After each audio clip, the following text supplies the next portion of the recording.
This video contains sensitive information and graphic content. Viewer discretion is advised.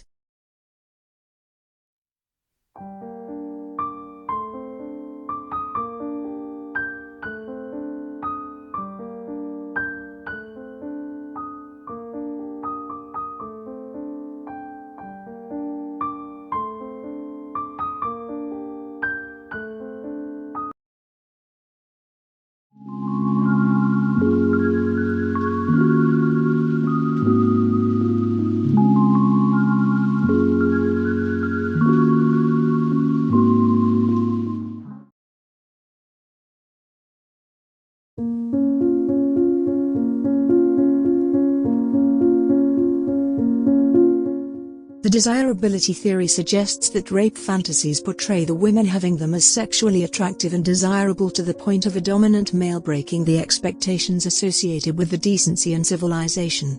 Thus, the fantasy of rape is a validation of the female's sexual power to the extent of the perpetrator loses their senses and is willing to bear the dire consequences of their actions, as documented by Hyman and colleagues in 1976.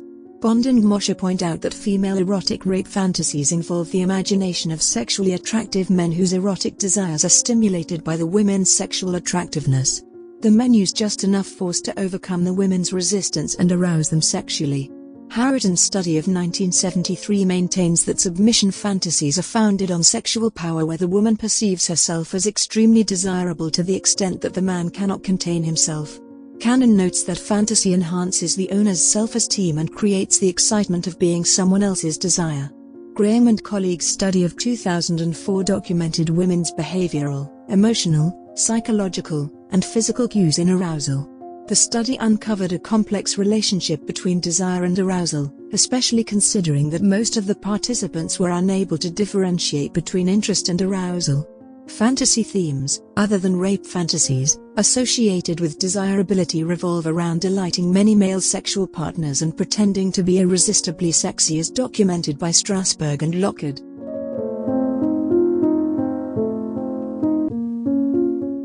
Male rape culture is a theory popularized by feminists, especially scholars, including Brown Miller. As mentioned before, some feminists believe that rape fantasies are a pathological problem that needs to be addressed, as opposed to an expression of female sexuality. She notes that female rape fantasies are man-made icebergs that should be addressed by feminism. She blamed the fantasies on popular American culture that depicts men as aggressive sexual beings, while women's attractiveness was founded on victimhood and the expression of vulnerability.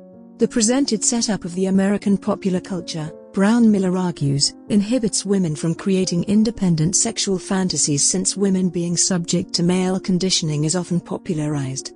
She also argues that rape fantasies are pitiful efforts by women to define their sexuality within the constructs of male desires. Brown Miller's opinions are not substantiated but are countered by research. Critelli and Bavona document some studies that estimate between 10 to 20% of men fantasize about being sexually submissive to women, and subsequently being forced into sex, which goes against the typical representation of men forcing rape onto women. Moreover, Leitenberg and Henning note that the perpetration of rape on vulnerable females is not a dominant male fantasy, and men are only aroused in rape-oriented pornographic instances where the woman changes her mind and enjoys the intercourse. The authors also highlight significant doubts concerning convicted rapists being aroused by rape cues. Besides, Schulman and Holmes' study of 2006 examined the effects of sexual experiences, erotophilia, sexual guilt, feminist beliefs, and history of abuse on fantasizing about rape. The study was the first to examine how feminist beliefs affect forceful sexual fantasies. The study uncovered that women with stronger feminist beliefs, as well as those who were politically liberated, registered more force fantasies than others.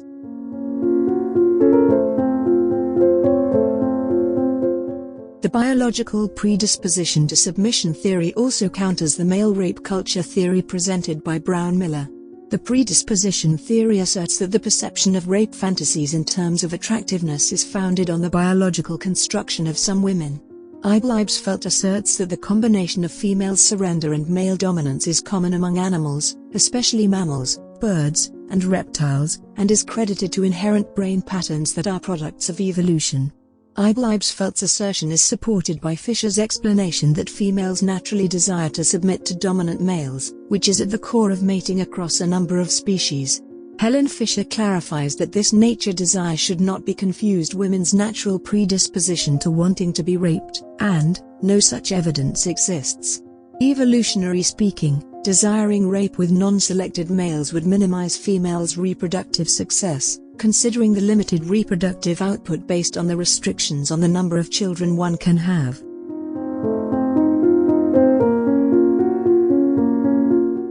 Helene Deutsch, a Polish-American psychoanalyst, developed the masochism theory in 1944, which states that rape fantasies are women's expressions of internal masochism, which is an unconscious desire of pain and suffering. Particularly, the author maintains that mental self-satisfaction and physical pain coexist.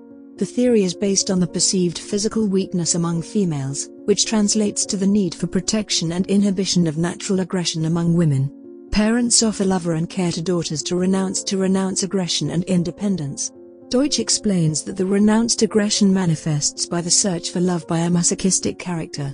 Roazen, in the publication titled Helene Deutsch, A Psychoanalyst's Life, notes that masochism is linked to femininity, while sadism is associated with masculinity. Deutsch's theory is supported and countered by some researchers.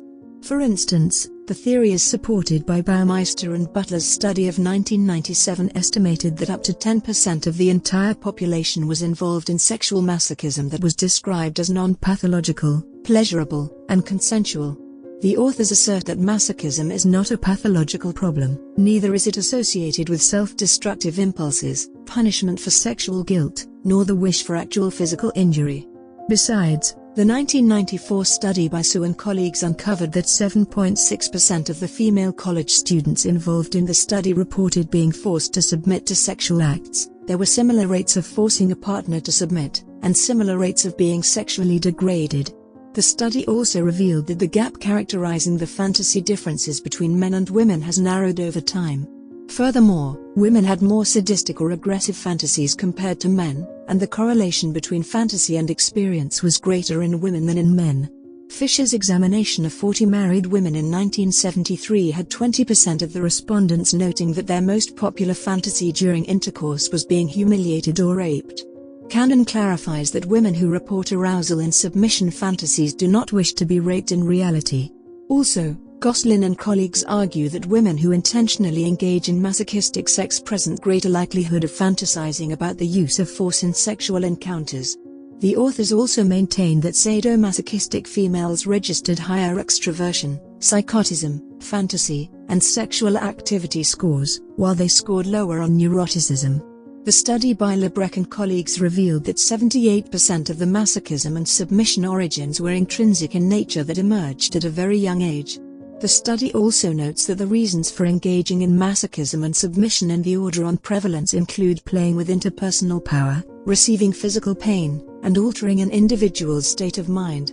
Additional reasons include mediation, mindfulness, and relaxation, pleasure and leisure, and sexual arousal. However, Deutsch's theory is countered by Cannon's research, which did not find masochism in the women who detailed their rape fantasies. A study by Bond and Mosher categorized women into those with realistic rape depictions that contained pain and suffering and those whose fantasies contained minimal discomfort. The fantasies with minimal discomfort reported greater sexual arousal compared to those characterized with pain and suffering. Bond and Mosher posit that despite the positive effects associated with a rape fantasy, especially sexual arousal, pleasure, enjoyment, and interest, women respond negatively, that is, depression, shame, pain, anger, fear, and disgust, to guided realistic imaginations of rape. The conflicting research implies that masochism could be a foundation for the rape fantasies by some women.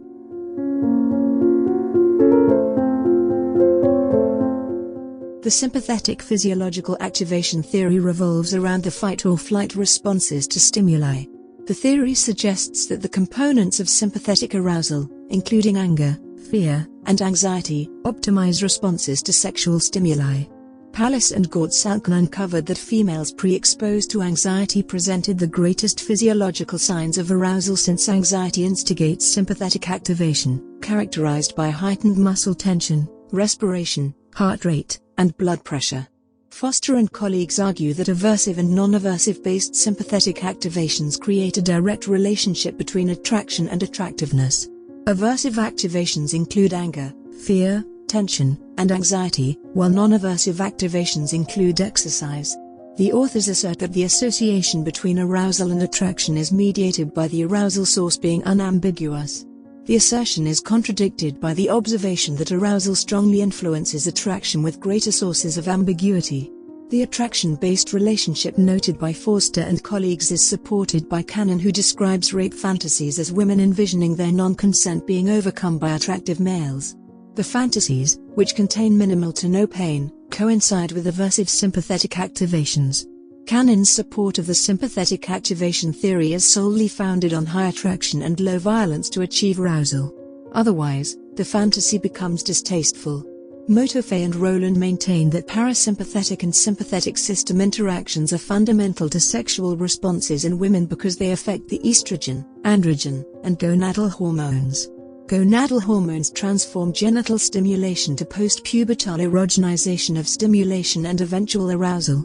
Barlow and colleagues examined threats of electric shock on arousal and uncovered that the anxiety-inducing shock threat increased penile response, with the contingent threat of shock producing more arousal. Dutton and Aaron evaluated the impact of crossing an unstable bridge on arousal and did not find a significant impact of anxiety on arousal. However, manipulating the anticipated shock by adding an attractive female increased the sexual imagery scores.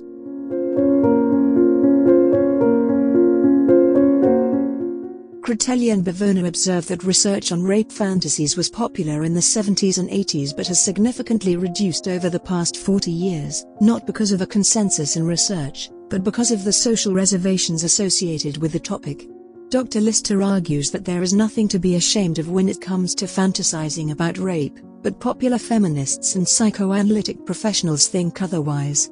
For instance, feminists such as Brown Miller and Russell maintain that the fantasies are not only masochistic, but also pathological, and associate the pathologies to popular culture and academia. Avoiding a complex area of study adversely affects people's social well-being, promotes ignorance, and limits the availability of knowledge. Critelli and Bavona note that avoiding the rape fantasies research falsely and disturbingly communicate the perceived shamefulness of women's sexuality. There are serious concerns that if rape fantasies occur in individuals with risk factors associated with sexual offending, such as dysfunctional family and sexual histories, lacking intimacy, loneliness, masculine or feminine inadequacy, endorsing rape myths, hostility, distorted beliefs of harm and consent, and lacking victim empathy, then there is increased risk of manifesting sexual offender behavior.